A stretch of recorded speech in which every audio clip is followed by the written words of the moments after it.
Good everyone. I hope you guys have an amazing day. So today, what I'm going to do, I'm going to discuss briefly about the codes template. Because if you remember, initially when I started the CPQ series, right, I explained you how to generate a code. So that's pretty much on what I'm going to do today. And on top of it, I'll show you how to generate a new code template, and you can make use of that. Right? It's pretty simple. Nothing fancy there. So I'll go to code first, right? So as usual, I hope you guys would have registered for an org now, which contains the CPQ package. If not, it's the right time to do so. So I'll go to this code, right? And you have an option to preview document or generate document. Okay. So let me click on generate document, and you will have you'll get option here, right? Paper size default. You can change it to whatever you want, because usually what happens, you can uh, uh, print this stuff, or you can save an email, right, to your customer. So whichever way that works for you. So usually, uh, sometimes the company selects the A4 size, or most of them they say, okay, we don't care, we can choose it to default or legal, whatever, right? So for now, for the demo purpose, I'm going to stick to the default, right? And as you can see that I have a default existing template, so it's going to make use of it. So I will say preview, um, and it will give you something like this, right? AWS consulting and whatever, whatnot. Okay. So what I'll do, I will change. I don't. I let's say I don't want this code, right? I just don't want this template. I wanted to have my own template. I mean, a little bit slightly different and have some color to it as well, right? I want some different shades. So the easy way to do that option is to go to the code template and create your own template. It's pretty simple, few clicks, nothing fancy there. So what I'll do, I'll go to the code template. If for whatever reason, if you can't find it, just go to this tic-tac-toe icon and look for code templates, right? When you do that, you will get this option. Pretty simple. Okay. So I'll go here, and I'll do new, and I would say training. Okay, new template, right? If you have an ID for the watermark and the logo, you can put it. So usually you can find this if you go to your documents, and you will have some, maybe you will have the file there. So pick the Salesforce ID and put it there. So yeah, that's pretty simple. Um, I'll keep most of the options similar. I'm not, except that I will say this is like a uh, what do you call it? Mac Brew Ale Limited, right? So I will say company country. I will say New Zealand.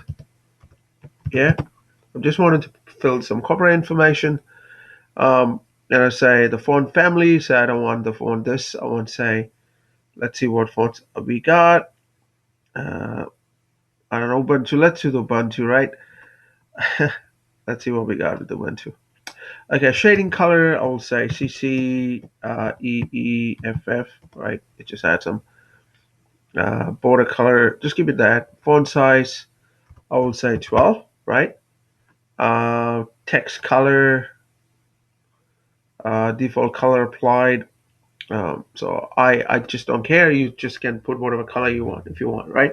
So it just have to be in a hex code. Remember that, right? Um, and the the group shading color, I don't care. So I will keep all the other option as such. Another thing you have to see, if you wanted to group, you can group fields by, say, product family. I wanted to do that for a change, right? And the roll of field, you can do that. I can say product, right? Customer discount, total discount, yeah. And so you can pretty much pick and choose this option.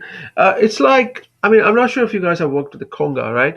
So it's something similar, kind of tiny aspects of Conga you can see here. If you can choose different things. But the only thing is, you have to do that option on a Word template or an Excel template. Here, you are just doing it on the Salesforce form, the screen. Okay, total field.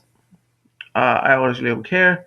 So you can, if you wanted to use the show customer discount, you can do that. Show partner discount, you can do that. Show package product. Let's say I click all of it, right? Let's see what happens. Okay. And line numbering. So start at the code. That's fine. Show discount schedule, product code line if you want. So you can choose the orientation portrait or landscape. I just stick to the portrait mode, right? Okay, so I've done that. Pretty simple, right? I mean, if you wanted to make it as a default, you can take it. So it will, by default, this will be your template. That just depends upon your requirement, right? But in saying so, most companies will not use that because they might want to use custom pick and choose, right? They might, right? But yeah, it just depends upon your business requirement, right? If you want to use this template as your default, go for it. Okay, I'll go to the codes and I'll pick up the same code here or different code, whatever. Oh yeah, I'll pick up the same one, right? The $30 one. And I will say generate document, and I will say I think it's the new template, and I will say preview. There you go. You see, now we have shading is there in place. The logo got changed, right? And the fonts got changed as well, right? So the template look a bit different, right? Because if you don't see the difference, let me show you. I'll close this one. I'll go back and I will say generate document. And let me show you how it looks like when I use the initial one, right? So I'll do preview and you can see that shading gone and it just looks different, right? So, and you have split, uh, based on the products, but in our case, we just group by product, right? So that's how it is done. It's pretty simple, right? So that's all I wanted to cover in today's episode. In the next episode, we'll look at more options around the code template. It's not over yet. We still have a few more stuff to cover around the code template. And after that, we'll move into contracting and other stuff, right? So we are nearly getting to the end of the CPQ certification. I mean, I guess 30% of the content is still left, right? We covered pretty much 65 to 70%, which is pretty cool, given the fact that, right? I've been a bit slow. That my apologies for that. I'm also building, sharing visibility course as well at the same time. So just taking a lot of my time, and then plus full time work, and then a couple of other business I look out or so. Yeah, just right. That being said, I hope you guys have an amazing Wednesday. Adios.